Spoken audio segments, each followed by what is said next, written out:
Laura, is this your first NILROC annual meeting? I think it might be. It is, yes. It's exciting to see everyone. I recognize some names and faces. That's wonderful. Everybody, this is my colleague, Laura Burt-Nicholas. She is a reference librarian and liaison librarian to the STEM division at College of DuPage. We've been working together for the last 7 years or so. So Laura and I know each other well. She's a wonderful colleague, and I'm sure she'll say more about the kinds of work she does. But she is going to give a presentation for the next half hour or so entitled Meetings on the Move, How Our Physical Symposium Went Virtual. And I'm going to let her talk, but I want to say that I kind of nudged and asked Laura if she might present on this topic. And my inspiration for this is when you're looking at that committee list, you'll notice one of those committees has an open chair position. Okay, I know everyone's like, oh God, no, please don't make me lead anything. But I want you to meet Laura and learn that there are ways to do this work of leading larger meetings, small mini conferences. There is a playbook for this work, and I don't want anybody to feel like they would just be starting from scratch if they took on the role of leading something like this. And I'd love you to learn about the benefits for you personally and for your institution to take on an opportunity like that. So hope I've inspired you, and I've lined up for Laura, and she's gonna close it. I was going to say, I'm feeling an urge to turn my video off right now so I don't accidentally know. All right, so everyone, my goal today is to be pretty informal and also, I hope, helpful. So I'm planning to talk for about 20 minutes and then give time over to questions and comments that you all may have as you think about the work that you have in front of you. You can also see at the bottom of the screen, I'm crediting my colleague, Ken Arenik, who's also library faculty. He is much missed. He is my collaborator on the symposium, and the only reason he is not here with me today is that he says his daughter is graduating from college. But his work is all throughout this presentation and all throughout the symposium as well. So the first thing I wanted to start off with is just a tiny bit of detail about what we had, but we needed to transition. In the 2018-2019 academic year, Ken and I had a vision for a student research symposium on the COD campus. Our thought was we have a lot of celebratory events on campus, but none actually allowed students to share their work with each other. And as librarians, we were both feeling a little selfish. We wanted to have a chance to see the best student research projects that were created on campus. We also wanted to be able to celebrate that work for the students in a way that librarians often don't get a chance to do. And finally, also a little Machiavellianly, we wanted to give the campus a whole a sense of what assignments were out there that were related to research, and the faculty a sense of what all of our students could do if they were given the right resources and time and support and encouragement. Our goal was also, because COD is a community college, like all of you, we wanted to have our event actually show the breadth of COD. So for example, in addition to students sharing presentations and posters and papers, we also wanted to see our engineering students sharing objects they had created through their research, and to see art and music and theater performances, and maybe HVAC students who did a building audit explain the work that they did and what resources they consulted as they did that work. We were really excited when we applied to the COD Foundation and they found money for us to be able to make this a reality. And so we set forth to create the symposium, and basically what we did was we modeled it on a little academic conference. So we opened up with welcoming remarks, we had coffee and pastries, and we had several breakout rooms operating throughout the morning, and then we came back together for a lunch and a keynote speaker. And then at the very end of the day, we actually had an award we presented to the top 3 projects that was monetary. And the idea was that that would inspire some students who are maybe feeling a little shy to participate and to share their work.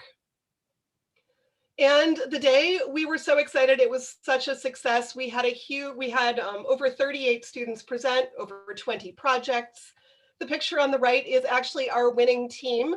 This was a group of early education students who created a movie about inequities in early education across the country. And that's their professor, their dean, and Ken and I here in the picture as well. Things went well enough that the foundation agreed to fund us the very next year. We did an evaluation, and our students and our faculty who had participated thought it was a really meaningful event and went really well. They had some questions about the food, surprisingly. They were hoping for better food in some cases. And also they had some quibbles about the timing of the event. They wanted maybe to have it during an evening, but all the other feedback was overwhelmingly positive.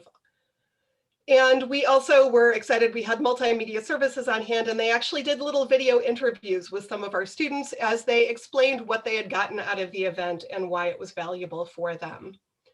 So we were really excited, and we thought we were really well placed for the 2020 Research Symposium and started all the normal work that, of course, all of you know. So we went through, we started contacting administration, we started trying to grow our event, and then, as happened for everyone on every campus, COVID entered the picture. So our first inkling as a campus of how this was going to impact us was probably like a lot of you. We got an email in early March, and at that time the plan was we would be coming back in maybe late April, probably. We were going to be coming back in late April at that time. And so, of course, this started to throw our plans into disarray because at that moment, it looked like maybe possibly we could have a face-to-face symposium, or maybe not. April and May are also the times when the work for this really ramp up. So most of our student submissions come in literally the week before submissions end, even though we tell students they're welcome to submit fall projects. You know, not surprisingly, everyone waits till the deadline to submit stuff. And as we tried to wade our way through the fog of what things were going to look like, and it became increasingly clear that we would not be returning to campus during spring 2020, we were grappling with the same questions I'm sure all of you were facing as well in your professional and your personal lives. So for example, hey, we had dabbled a bit with Zoom, but how do we actually make this function when teaching a class? Or how do we try to mimic all the services we provide for our students face-to-face in an online environment? And of course, for me as well, like all of this came with an extra helping of how to deal with my 3 kids who were suddenly home trying to learn on computers. Our students as well, we knew were in an era of uncertainty that was even worse than ours because for so many of them, they had signed up for classes that were face-to-face and were suddenly struggling to access the internet. Or they didn't have a computer, they were trying to take classes on their cell phone for the first time ever. And while the college was scrambling to try and provide those resources, it was a chaotic time for all of us. In addition to that, our students had the extra barrier of some of them suddenly being declared essential workers, or having family and friends who were, or trying to care for people who are ill or becoming ill themselves. So Ken and I were faced with a couple of tough decisions. We reached out to our foundation to see if they were willing to sponsor us in May 2021 instead. And they said no, they would give us funding through December, but that was the end. And that wasn't really workable for us.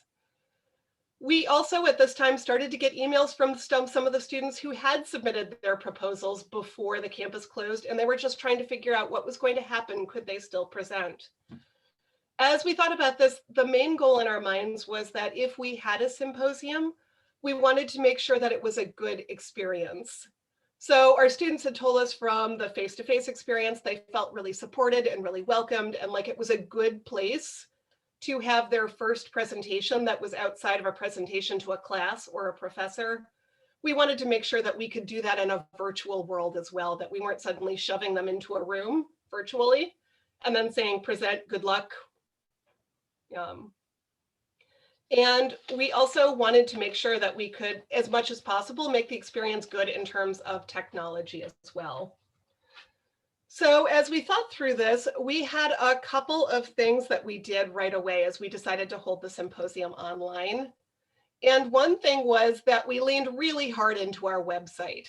So Ken is actually the Digital Commons director at COD, the institutional repository, and they actually have a conference kind of option. And so what we did was we had already had this website, we had already used it when communicating with our users, but we leaned even harder into making the website usable. We posted the little video that explained what the symposium was. We redid our FAQ as well as soon as we knew that we were going to go online to make sure that students knew the event was happening, that it was happening for us at that point in Blackboard Collaborate, and every other detail we could think about to reassure them about how to present, how to use technology, what we could do for them to make the experience easy. And I know I'm going to get to this next slide, but you can also see down here the schedule for the event is posted here, which is another reason we use Digital Commons. In addition to being able to post a schedule, you can actually link to students' work if you want. As we thought about our schedule, we also did our very best to make sure that this was as workable as possible for our students and for our librarians. We also wanted to mimic as much as possible that face-to-face for our students in the online world. So for example, when it came time to schedule, for us, what that meant was we ended up creating virtual conference rooms, assigning 3 projects to each room, and then allowing our students 45-minute windows in which to present in that room. And the reason we really wanted to do that was that we wanted to make sure that we were supporting our students in this way. When we had our face-to-face symposium, one of the most exciting minutes for me as a librarian was after all the students in one room were done presenting, and we were in the Q&A period, which covers all the different presentations. One of our presenters actually spoke up and said to a different presenter, well, we've never talked before, but this is how our research actually connects. Or you can see the ways that, the questions we're asking are actually complementary. And we wanted, as if possible, to be able to allow our students that experience online as well. We also created main rooms where we, at the beginning of the conference, once again welcomed our students, gave them more information about the day in an audio way, even though we'd been emailing our students all this information all the way along, just to make sure that anyone who missed an email wasn't missing out crucial details on the day of the symposium. And then we ended our room with our keynote speaker and with our president congratulating our students back in that main room as well. We also were, at that point, pretty determined to create a short day if possible. We didn't want our students to feel like that in committing to present at the symposium, they were committing to 8 hours sitting in front of a computer.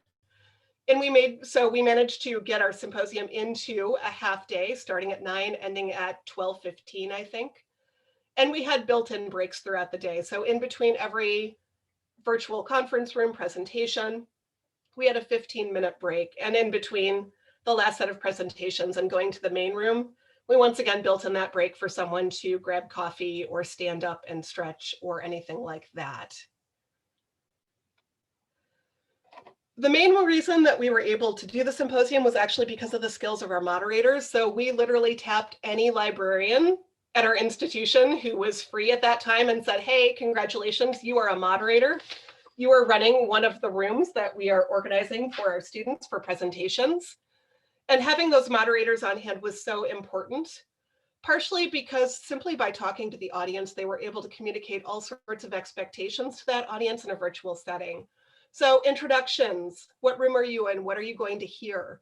Over here on the right side of my slide, I've actually have the slides that we put up in our rooms and we shared in each room so that our audience, as they were moving back and forth, always knew they were in the right place up until the moment the presentation started, and they'd have that clue. The moderators, we also asked, they could give patter about disruptions. They were able to communicate with our presenters if they had a time warning. So you're up on minute 12 of your 15-minute presentation time.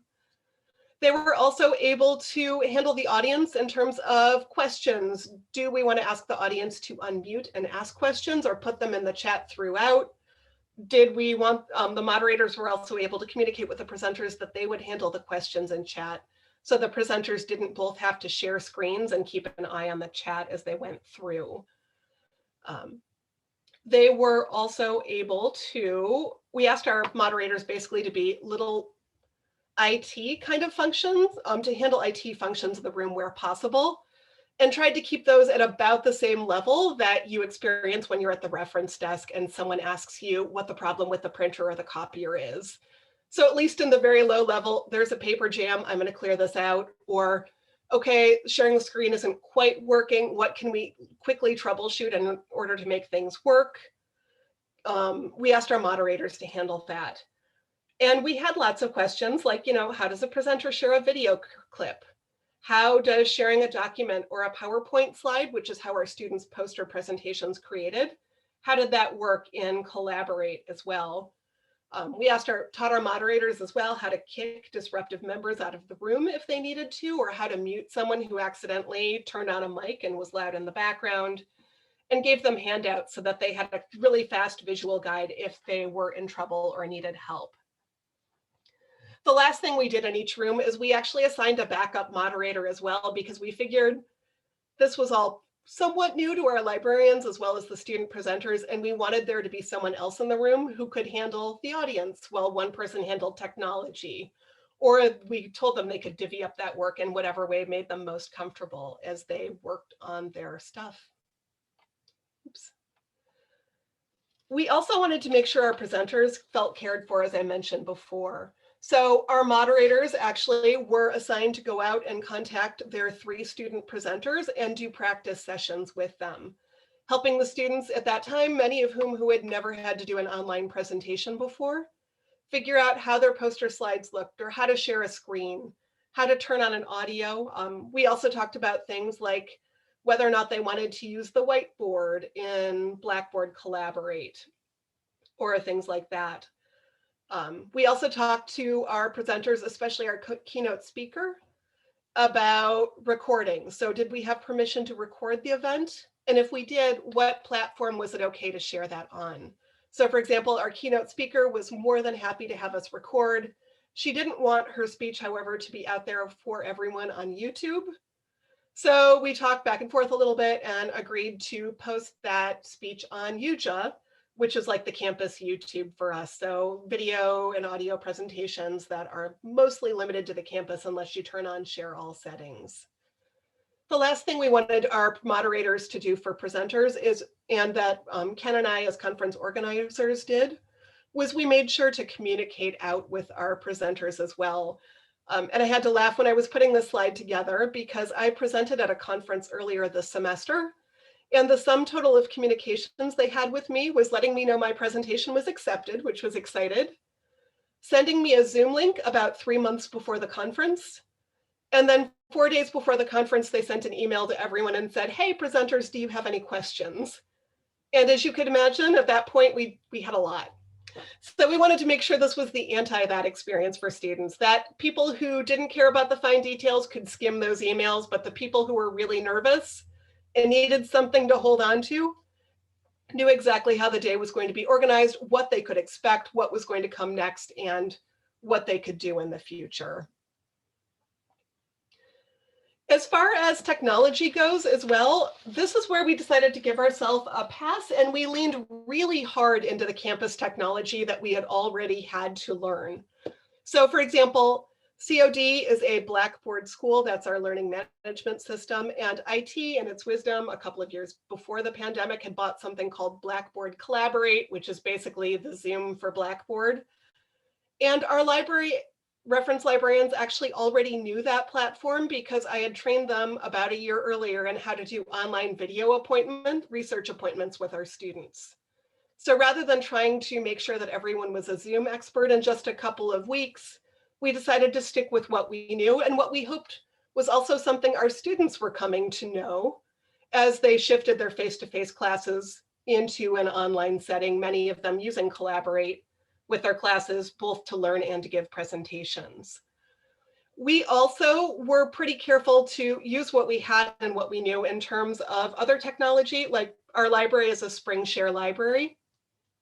So our students had always submitted their presentation proposals via LibWizard. It's a form basically that allows us a lot of information on the back end. So we continued to promote that. We used LibCal to offer the event as an event basically on our library homepage for anyone who wasn't interested in presenting but did want to sign up as an audience member and therefore get updates about what was going on with the symposium, where to look when the schedule is posted, things like that. This year, because we've now had a full year, all of us to work with Zoom, we've decided to move the symposium to Zoom because we're all more familiar with it, both students and librarians. But Collaborate would have worked as well if we had wanted to stick with that. As far as the online platform as well, one of the things that Ken and I realized was that your audience settings were actually a lot of the name of the game. So we made sure, for example, in Collaborate, that all of our audience actually came in muted and with video off so that people couldn't accidentally disrupt the presentations.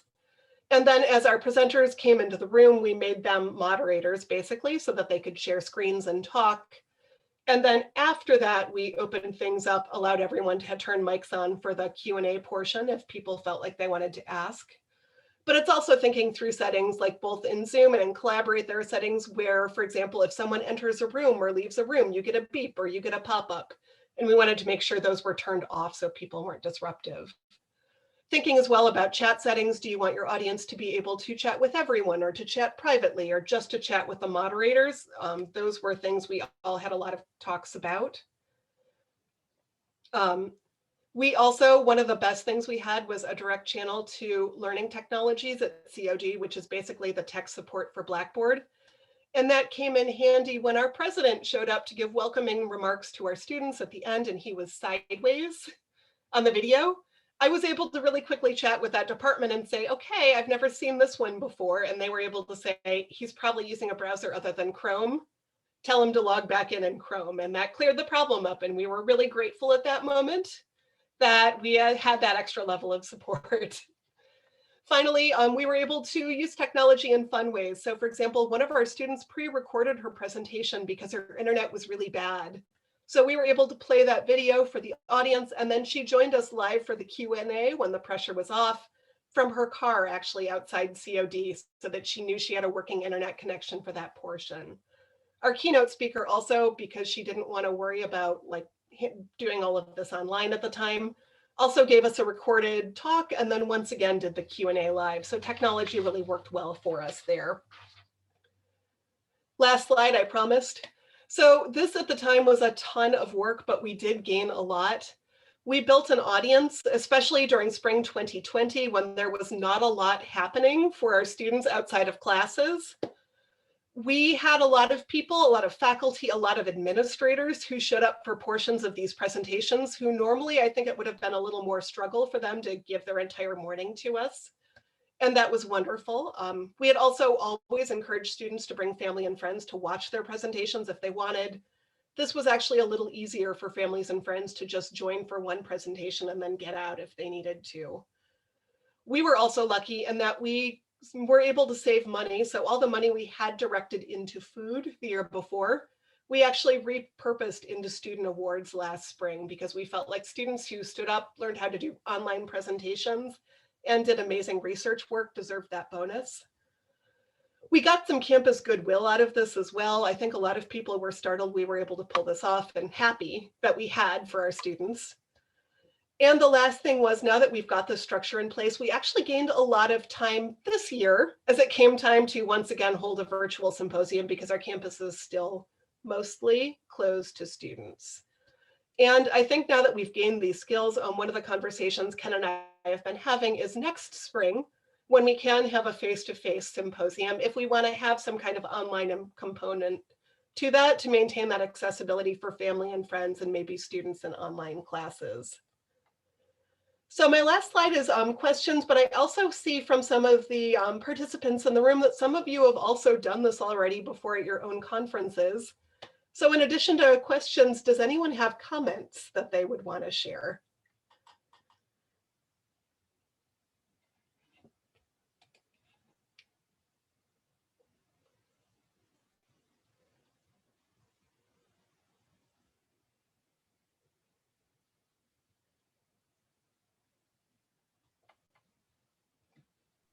I'll say that I don't think the anxieties that the students might have felt about presenting are unique to them. I think most people, I think all of us as professionals experience the same kind of anxiety about being placed in that context with all the technology in front of you, plus the content you want to present. It's very different than just standing up in front of a classroom or a small conference space like we may have done before. So I think the time that you put into the event of kind of reassuring the dimension of the technology, it seems like that probably was maybe was probably the special sauce for maintaining the taking care of you feeling that you wanted to maintain. I completely agree. It's interesting because our symposium this year is going to be on Tuesday night, so next week. And this year, I know last year, every student I reached out to definitely wanted to practice. This year, there are fewer people, I think, who are quite so anxious now that we've all gotten a little more used to the platform. Right.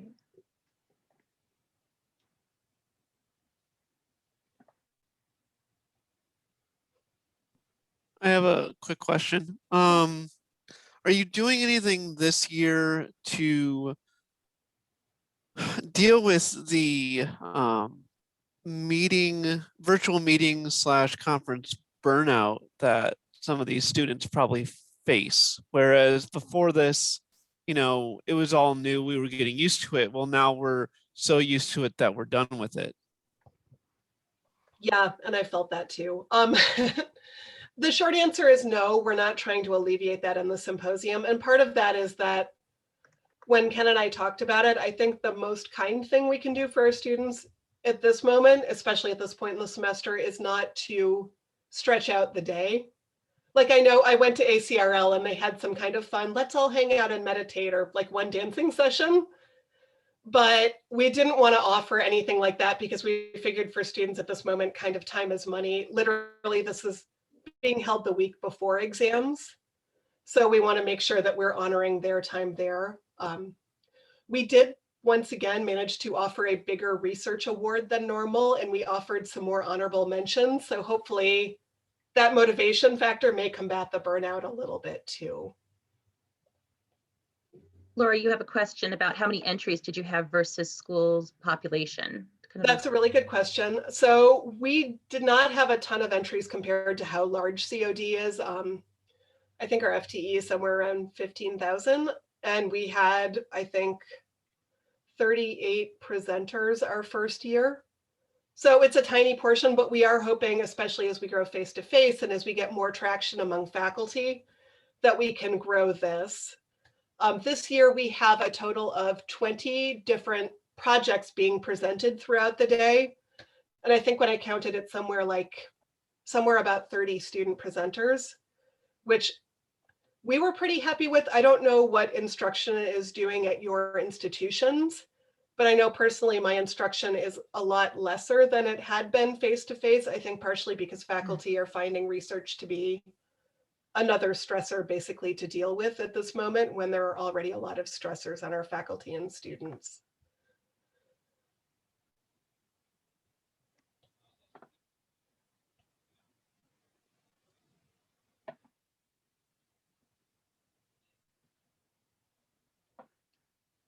Okay, I think we may have run out of questions for now, and we've also reached the end of our time. So thank you, Laura, for sharing this work on the symposium. I think there's a lot there that is kind of unique to the event, but I think there's a lot there that translates into the work of working on any kind of multifaceted online event, because we have this idea of what we want to do in person, and and stripping away and putting other things in, finding new priorities. I think you've done a nice job of kind of explaining how that looked for this event. So thank you so much for joining us, and I hope you can stay for the rest if you can, but if not, I will see you around the virtual office at some point. I'm afraid I do have to go, but especially the people working on that committee, if you do have questions, feel free to reach out. Ken and I would be happy to answer them. Thank you, Laura. Okay, Okay, goodbye. bye. Okay.